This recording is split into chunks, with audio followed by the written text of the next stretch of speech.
உங்களுக்கு வழங்குபவர்கள் Paces Pay, secure digital payments with multiple features and great success rate. OH பக்தி YouTube channel நேயர்களுக்கு அன்பார்ந்த வணக்கம். நான் உங்கள் ரேவதி ராஜேஷ் கண்ணா.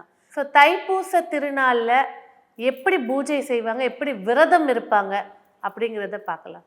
ஸோ தைப்பூசம் அப்படின்னு சொன்ன உடனே நம்மளுக்கு நினைவுக்கு வரவர் நம்மளுடைய தமிழ் கடவுளான திருமுருகன்.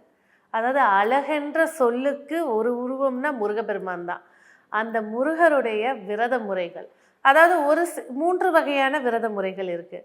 முதல் வகை பார்த்தீங்கன்னாக்கா கரெக்டாக தைப்பூசத்துக்கு பிஃபோர் 48 நாள் முன்னாடியிலேருந்து விரதம் இருக்க ஆரம்பிச்சிருவாங்க. நார்மலாக ஒரு வெஜிடேரியனை எடுத்துக்கிட்டு வீட்டில் நித்திய தீபம் ஏற்றி வச்சு முருகப்பெருமானோட வேல் பூஜையோ இல்லை முருகப்பெருமானோட படத்துக்கு பூக்கள் போட்டோ வழிபாடு செய்வாங்க. அதாவது 48வது நாள் இந்த தைப்பூச நாளாக வரும். அப்படி பார்த்தீங்கன்னாக்கா டிசம்பர் 25லேருந்தே அவங்க ஸ்டார்ட் பண்ணியிருப்பாங்க. இது ஒரு வகை பூஜை. ரெண்டாவது வகை 21 நாட்கள் இருப்பாங்க. அந்த 21 நாட்களில் நித்திய பூஜைகள் பண்ணுவாங்க. காலை மாலை டிஃபன் எடுத்துப்பாங்க. ஒரு சில வர்க்கத்தினர் அரிசி உணவுகளை தவிர்த்துருவாங்க, வெறும் இதை மட்டும் எடுத்துப்பாங்க, கஞ்சி ஐட்டங்களை எடுத்துப்பாங்க. இன்னொரு முறை அப்படின்னு பார்த்தீங்கன்னாக்கா 3 நாட்கள் கடும் தவ விரதமாக இருப்பாங்க. பூஜை அறையில் கஸ்தூரி மஞ்சள் அப்படின்னு சொல்லக்கூடிய மிக மிக சக்தி வாய்ந்த ஒரு மஞ்சள், அதை தண்ணியில் குழச்சி பூஜை அறைக்கு முன்னாடி மணை போட்டு அதில் மொழுவி அதுக்கு மேலே அருங்கோணம், முருகருடைய அருங்கோணம், அது சயின்ஸாக பார்த்திங்கன்னா மேலேருந்து இழுத்து போடுறது ஆணாகவும் கீழேருந்து இழுத்து போடுறது பெண்ணாகவும். எப்படிப்பட்ட கணவன் மனைவி பிரச்சனைகள் இருந்தாலும் குடும்ப பிரச்சனைகள் இருந்தாலும் இந்த ஆண் பெண் இணைவை போட்டு அங்கு சரவணபவ அப்படின்னு சொல்லி ஓம் சொல்லி போய் எழுதி விளக்கேற்றி வைப்பாங்க. இதுதான் முக்கியமான ஒரு பூஜை. எல்லா பூஜை அறையிலையும் பாருங்கள் அந்த ஸ்டார் ஒரு ஸ்டிக்கராவது ஒட்டி வச்சுருப்பாங்க.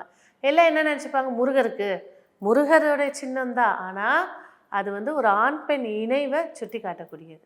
அப்போ அந்த கஸ்தூரி மஞ்சளுக்கு மேலே அரிசி மாவில் இந்த கோலத்தை போட்டு வச்சு அதுக்கு கீழே ஒரு வாழை இலையை வச்சு சர்க்கரை பச்சரிசி போட்டு அதுக்கு மேலே அகுலோ இல்லைன்னா குத்து விளக்கோ ஊற்றி தீபம் ஏற்றி வேலை வைப்பாங்க. அந்த அருங்கோணத்துக்கு நடுவில் வேலை வைப்பாங்க.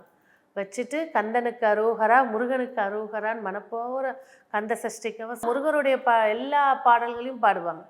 அந்த அட்சதையை போட்டு வழிபாடு செஞ்சுட்டு 3 நாட்கள் வெறும் டிஃபன் மட்டும் எடுத்துப்பாங்க. ஒரு சிலர் பால் எடுத்துப்பாங்க, கஞ்சி எடுத்துப்பாங்க, ஒரு சிலர் பழங்கள் மட்டும் எடுத்துப்பாங்க. இது ஒரு முறை. சரிங்க, என்னால் 48 நாள் விரதம் இருக்க முடியல, சுகர் பேஷண்ட்டு, இல்லை வேலைக்கு போகிறேன், டென்ஷனு, மறந்துடுவேன், இல்லை நான் பெண்ணுங்க பீரியட்ஸ் ஆகிடுவேன், என்ன வேணால் சொல்லுங்கள், முடியலையா? 21 நாள் முடியலையா? 3 நாட்கள் முடியலையா? தைப்பூசத்தன்னைக்கு முதல் நாள், அதாவது தைப்பூசம் அன்னைக்கு காலையில் என்ன செய்யணும்? ஒரு நாள் பூஜை.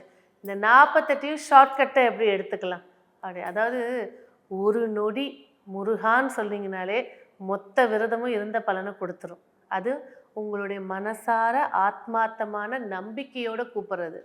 இதில் பார்த்திங்கன்னா ஒரு நாள் பூஜை அப்படின்னு சொல்லும் போது பார்த்திங்கனாக்கா என்ன செய்வாங்கனாக்கா காலையில் எழுந்திருப்பாங்க. பிரம்ம முகூர்த்தத்தில் குளிச்சுட்டு பூஜை ரூமை சுத்தம் செஞ்சுட்டு அந்த கஸ்தூரி மஞ்சளில் அருங்கோணம் போட்டு நல்ல ஒரு மண் அகலில் சுத்தமான நெய்யை விட்டு 2 கல்கண்டு போட்டு வாழைத்தண்டு திரி இல்லைன்னா தாமரை திரி போட்டு தீபம் ஏற்றணுங்க. ஏற்றினதுக்கு பிறகு ஒரு மஞ்சள் கயிறு எடுத்து வச்சு முருகனுடைய கந்த சஷ்டி கவசமோ இல்லை கந்த அனுபூதியோ இல்லை கந்தகுரு கவசமோ எதுவோ இல்லை உங்களுக்குன்னு ஏதாவது உபாசன மந்திரம் இருக்கா, ஒரு 108 முறை சொல்லிவிட்டு அந்த மஞ்சள் கயிறை கையில் கட்டிப்பாங்க. அந்த நாள் முழுவதும் முருகனுக்கு காப்பு கட்டியதுக்கு சமம். நீங்கள் அன்றைக்கி ஃபுல்லாக முருகருக்காக மாலை போட்டிங்களா, என்ன வேணால் எடுத்துக்கோங்க, முருகனோட ஐக்கியமாக இருக்கக்கூடிய சமம். கையில் கட்டிக்கிட்டு பூஜை முறைகளை இருந்து கடுந்தவம் இருக்க முடிஞ்சவங்க இருக்கலாம், இல்லையா பால் பழங்கள் எடுத்துக்கிட்டு விரதம் இருக்கலாம். முக்கியமாக சாயங்காலம் 6 மணிக்கு பக்கத்தில் இருக்கக்கூடிய சிவன் கோயிலுக்கு போய் சிவனுக்கு அர்ச்சனை அபிஷேகங்கள் அதெல்லாம் கண்ணால் பார்த்து வழிபாடு செஞ்சுட்டு முருகருடைய கோவிலுக்கு போயிட்டு அங்கே நெய் தீபம் ஏற்றி, அதாவது இதில் ஒரு தனி விசேஷம் என்னென்னா 6 படை வீடுகளுக்கும் போகலாம். சிவன் கோவிலில் இருக்கக்கூடிய முருகருக்கு அன்றைக்கி பல மடங்கு சக்தி இருக்கும். ஆணுக்கு பிறந்த ஆண்மகனுக்கு சக்தி ஊட்டக்கூடிய பார்வதி தேவி வஜ்ரவேல் கொடுத்துக்கப்பட்ட நாள், அம்மா அப்பாவுடைய ஆசீர்வாதம் பெற்ற நாள். அங்கே போயிட்டு கூட நீங்கள் இந்த அகல் ஏற்றி தீபம் ஏற்றிட்டு வழிபாடுகள் செஞ்சுட்டு அந்த காப்பு கயிறோட வீட்டுக்கு வந்துட்டு தேங்காய் பழ அர்ச்சனை, காலையில் பிரம்ம முகூர்த்தத்தில் ஒரு அர்ச்சனை பண்ணிடுவோம், சாயங்காலம் ஒரு அர்ச்சனை. என்னென்னா அவருக்கு மிகவும் பிடித்த தினை மாவில் ஒரு தீபம் போட்டு சக்கரை பொங்கல், பச்சை பருப்பு பாயாசம் வச்சுட்டு பழங்கள் கனிகள் என்னென்ன நீங்கள் அலங்கரிக்கிறீங்களோ என்னென்ன வைக்கிறீங்களோ, இல்லைங்க நான் இதுதாங்க செஞ்சேன் போதும், கேசரி தான் செஞ்சேன் போதும் வைங்க, ஆனால் தினை மாவில் தீபம் போடுறது சிறப்பு. ஏற்றிட்டு பிறகு தேங்காய் பழம்லாம் உடச்சி வச்சுட்டு அந்த காப்பு கயிறை அவுத்து முருகர் படத்துக்கு முன்னாடி வச்சுக்கும் போது விரதம் முழுமையாக பரிபூர்ணமாக நிறைவேறியதாக ஒரு இது. ஸோ இந்த காலகட்டத்தில் வாரிசு வேணுங்க, கடன் அடையணுங்க, நோய் தீரணுங்க, ஏதாவது ஜோதிட துறையில் நோயை தீர்க்கக்கூடியவன் அப்படி மருத்துவன் அப்படின்னா ஃபஸ்ட்டு 2-3 கிரக காம்பினேஷன்களுக்கு அதில் முதல் ஆள் வந்து சூரியனும் செவ்வாயும் குருவும் தான். அப்போ இந்த நாள் இந்த சங்கல்பம் எடுத்து வீட்டில் குழந்தைங்களுக்கும் கட்டி விடுங்க, ஸ்கூல் கூட போயிட்டு வரட்டும். சாயங்காலம் நான் ஈவினிங் இன்னும் ஒரு 7 மணிக்கு மேலே கோயில் போயிட்டு வந்ததுக்கப்புறம் வீட்டில் அவுக்க போகிறீங்க, அவ்வளோதான்.